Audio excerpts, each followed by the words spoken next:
Salut les gars et bienvenue dans cette nouvelle vidéo. J'enchaîne les vidéos en ce moment, je suis vraiment très chaud. J'espère que le contenu vous plaît déjà. Aujourd'hui, on va s'attarder sur le match et on va débriefer le match du Real Madrid contre Villarreal. Le Real vient de perdre contre Villarreal 2-1 à l'extérieur, donc au Stadio de la Cerámica, qui est basé à Valence, mais qui est le stade de Villarreal. Faut noter d'ailleurs que c'est le premier match de l'histoire du Real Madrid. Ça, c'est une info vraiment cruciale et importante. Premier match alors de l'histoire du Real Madrid sans aucun Espagnol, dont sont 11 titulaires. Ils avaient des Espagnols en touche, mais ils avaient Carvajal qui était blessé et d'autres joueurs comme je pense Oriozola qui n'était pas disponible. Ce qui fait que des joueurs comme Asensio, Lucas Vázquez et Nacho ne sont pas titulaires et le Real, pour la première fois de son histoire, a aligné que des joueurs étrangers, c'est-à-dire que des joueurs non espagnols. C'est inédit. Bon, on va pas compter des joueurs qui viennent d'avoir la nationalité espagnole comme Vinicius, parce que Vinicius, ça reste un Brésilien, quoi qu'il arrive. Mais c'est inédit. C'est intéressant de voir que le meilleur club de l'histoire du football espagnol aligne pour la première fois un 11 titulaire sans espagnol.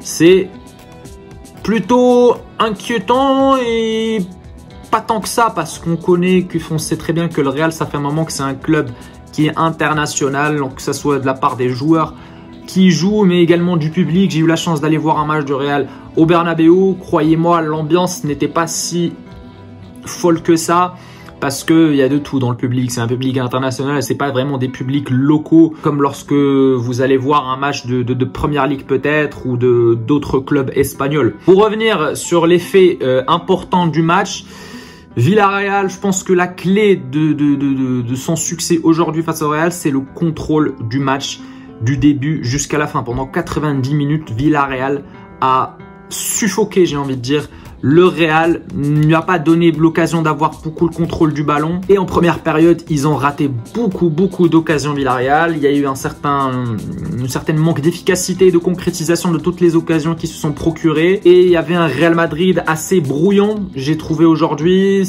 Et je pense que le facteur public a joué énormément aujourd'hui, parce que à chaque fois, ils essayaient de transcender les joueurs du Villarreal.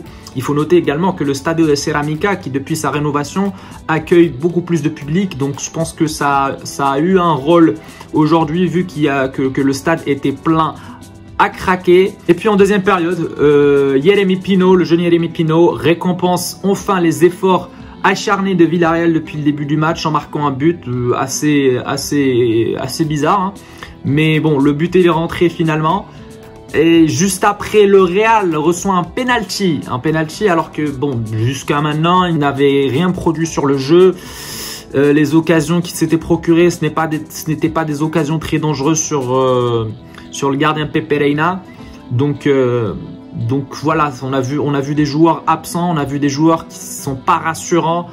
Comme Benzema par exemple, aujourd'hui il n'a pas vraiment été rassurant, Vinicius également, ainsi que d'autres joueurs. Il y a eu, je pense qu'ils étaient un peu endormis, j'ai envie de dire, aujourd'hui le Real. On n'a pas senti ce grand Real qu'on a tant vu depuis des années aujourd'hui batailler pour aller chercher ces 3 points. Bref, Benzema a combien même réussi à égaliser pour le Real, mais juste après Villarreal reçoit un penalty d'une main assez stupide d'Alaba. Je pense qu'il s'est suicidé en touchant le ballon avec sa main sur la surface de réparation. Gérard Moreno transforme ce penalty et je pense que Gérard Moreno a fait un match exceptionnel aujourd'hui. Déjà, il a été impliqué dans le but de Yeremy Pino en lui délivrant, je pense, une passe décisive, et il marque. Il transforme son penalty également. Et c'est dommage de voir un joueur comme Gérard Moreno baisser de niveau depuis un moment, parce qu'on se rappelle tous de sa saison 2020-2021, je crois, où il avait marqué 23 ou 24 buts, où il faisait partie des meilleurs buteurs de la Liga. Aujourd'hui, voilà, il se fait même plus rappeler par Luis Enrique en sélection nationale. Donc ça fait plaisir de le voir reprendre confiance en lui et jouer de cette façon-là et de cette manière-là face au Real Madrid. Et en revenant sur les faits du match, à un moment donné, Ancelotti a voulu jouer le tout pour le tout, et il a bien raison, parce que parce qu'il faut noter vraiment le coaching gagnant de Quique Setien, le grand tacticien lors de ce match-là. Enfin, certes, Quique Setien, dans une perspective barcelonaise, j'ai envie de dire, ce n'est pas un grand coach parce qu'il n'a pas fait grand-chose au Barça et à son arrivée au Barça, il n'a pas eu vraiment le contrôle du vestiaire et il s'est senti un petit peu rabaissé par le vestiaire du Barça qui connaissait des noms... des gros noms dans le football espagnol et mondial, et lui il était inconnu au bataillon, il vient entraîner le Barça comme ça. Je pense que ça a joué énormément. Donc Setien, c'est vraiment un coach il faut des clubs comme Betis, comme Villarreal, d'autres clubs compétitifs en Liga, et je pense aujourd'hui il a fait preuve de réussite lors de son duel face à Carlo Ancelotti. Donc vraiment coaching gagnant, Setien, rien à dire. Donc Ancelotti a combien même essayé d'animer et de chercher une animation offensive. Il y a eu finalement cette animation offensive en faisant rentrer Rodrigo et Asensio. Mais voilà, tu as besoin de faire jouer 4 attaquants qui étaient à ce moment-là, Rodrigo, Asensio, Vinicius et Benzema, pour pouvoir marquer un but, mais en vain, encore une fois. Et ils n'ont pas réussi. C'est dommage pour le Real, mais c'est une bonne chose pour le Barça. Après, bon, le Barça, ils ont un match demain face à l'Atlético Madrid. Ils peuvent perdre aussi. Hein. L'Atlético Madrid, ils sont en bonne forme en ce moment depuis le retour de la Coupe du Monde. Le Barça, pas vraiment. On verra demain. Leur déplacement au Wanda Metropolitano sera sans aucun doute très compliqué, parce qu'à ce qui paraît, le public de l'Atlético pour la première fois va remplir le terrain en entier, parce que depuis le début de saison, les supporters de l'Atlético, j'ai pas envie de dire qu'ils sont en grève, mais ils protestent beaucoup le niveau de jeu et le niveau tout court de cette équipe d'Atlético. Mais demain, je pense que c'est un match vraiment très décisif pour cet Atlético Madrid et pour Simeone pour se relancer. J'espère que le Barça fera le taf sans Lewandowski. Ça sera pas si facile que ça sera pas si facile de marquer, mais j'espère qu'ils feront le taf quand même. Revenons sur le match de Villarreal, il fallait que je dise un truc.